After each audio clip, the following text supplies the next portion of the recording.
It's Carl here from Games at Brrraaains A Head-Banging Life, gbhblofficial.com for sure, and it's my pleasure to be standing here with Black Emerald. Gentlemen, let's talk about the set in a minute, but first things first, how are you feeling right now? Knackered. Sweaty. I've just had a couple of runs, so pretty good actually. You are not the drunkest band we've talked to today, so like you owed off to a winner, and they were on in the morning and were drunk 2 hours later, so you've got a way to go. Alright guys, how was it then? How was it for you from your perspective? Oh, so much fun. Yeah, it was great. It was just quite nice just to it started, it was like, that's a little bit small, we'll roll with it, and then I just saw a load of people joining it, so I was like, oh, this is cool. I saw more people coming to the side, like, okay. Yeah, and I didn't see anyone leave, which is always nice. There's always a nice start.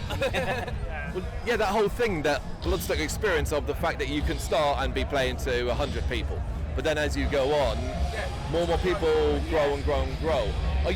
Is this your first time, even as visitors to Bloodstock? No, this is our second time playing, so we played 2013.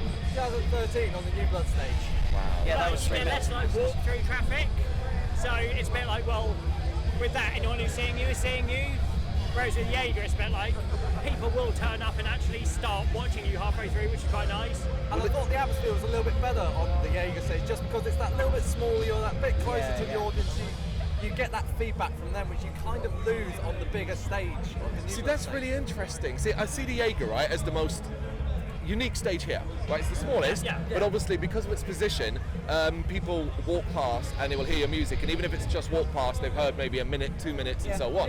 But from a fan's perspective outside, it looks like, from how you would see it, is you can't see anybody because the tent's low and there's only a few people at the front. You can see like 50 people, that's it. Okay. It could be completely stacked outside the tent, or it could not be, but you can basically see the edge of the tent and that's it. So, and honestly, that is the stage that we've always wanted to play. Ever since we did 2013, we played many years just to play the Jägermeister stage, because it's just such a, as you say, unique stage. Like, it's very intimate, just like playing our hometown, really. Yeah, for me it's all that audience feedback. I work so much on what the audience is doing. The moment I lose that, I feel a bit lost.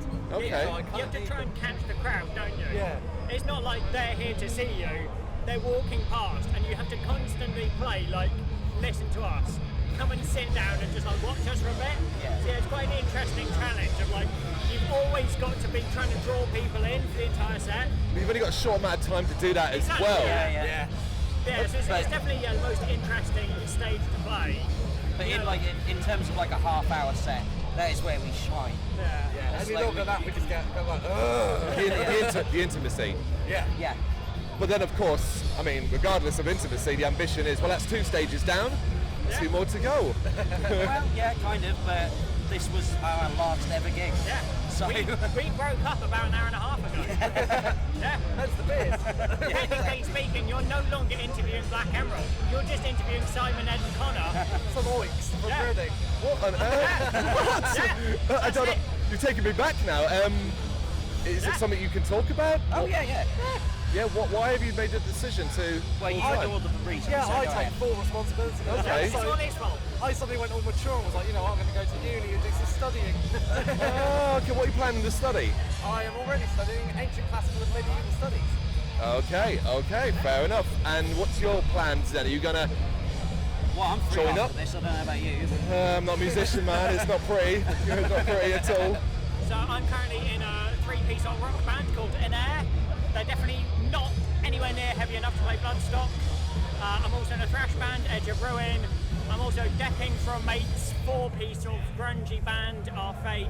I'm also in a function band, and me and Simon do sort of have a side project going along. And I've been asked for a few other things, so I've got some stuff going on. You've got more than enough to keep you busy, so it's basically you that need to find yourself busy. I've always wanted to try stand-up comedy, so I might just give that a go. Yeah? See what that's like. Have you done it before? Yes, I have, yeah. Oh, wow, yeah, okay. A couple times.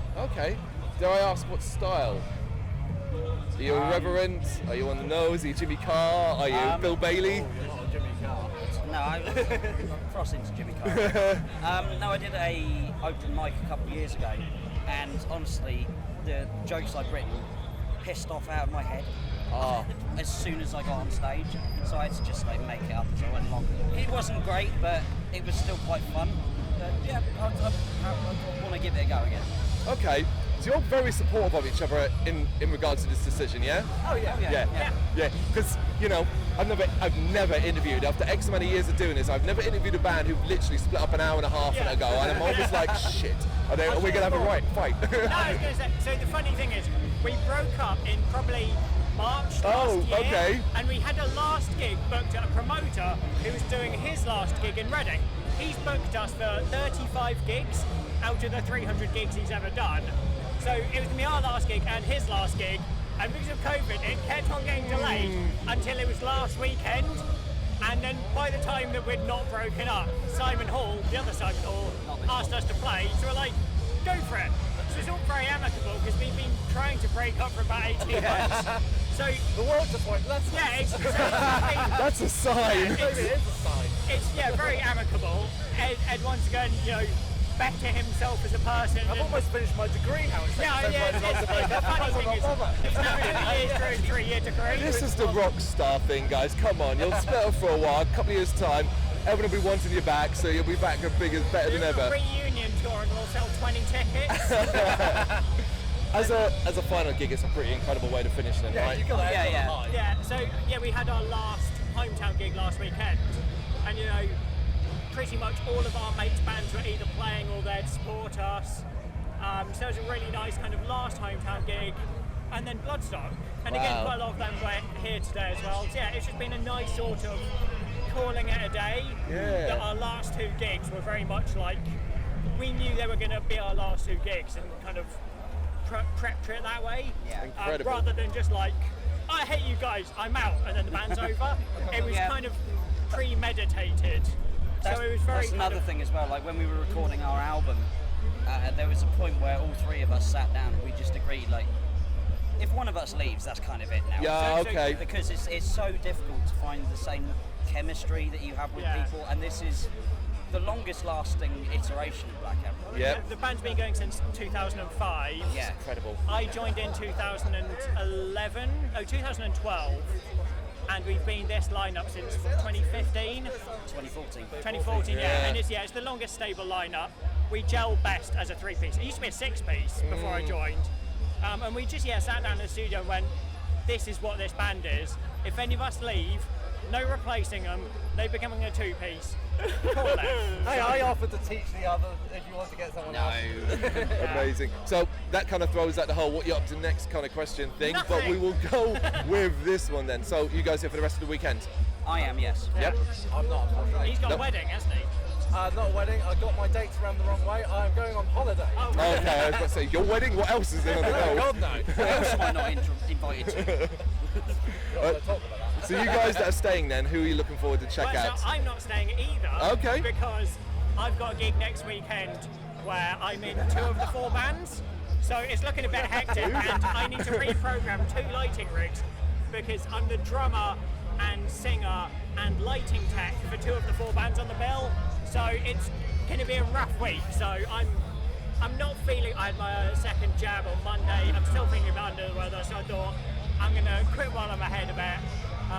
Yeah, I'm And I was really looking forward to seeing Ginger, Low, Silosis, Oh, awesome. Hacktivist, none of which are style anymore. So, I was going to go see Judas Priest later on Sunday, and I was going to go see Devin and For me, it Skinhead was as well. Devon the Yeah. whole time. So I'll probably kick around until Devon. As said, I'm here all weekend, Yeah. so Judas Priest, absolutely. Orange Goblin, hell yes. I'll go and see Cradle of Filth because I've not seen them live before. Okay, that's a cool opportunity. But in all honesty, to play the same day as Devin Townsend, who is That is like your dream. one of my musical idols, it's not on the same stage, it's nowhere near the same time, but it's still kind of like an achievement unlocked for me. Yeah, So I'm absolutely. very happy about that. That's fantastic. The closest we've been is just over there. There's a poster of Devin. Ah, yeah. So, It's close to the most. yeah. Thank you very much for watching. You can check us out on gbhbl.com as well as on Facebook, Instagram, Twitter and Tumblr. Go to Patreon to help us out over there. That's patreon.com/gbhbl as well as Big Cartel where you can find some of our merchandise.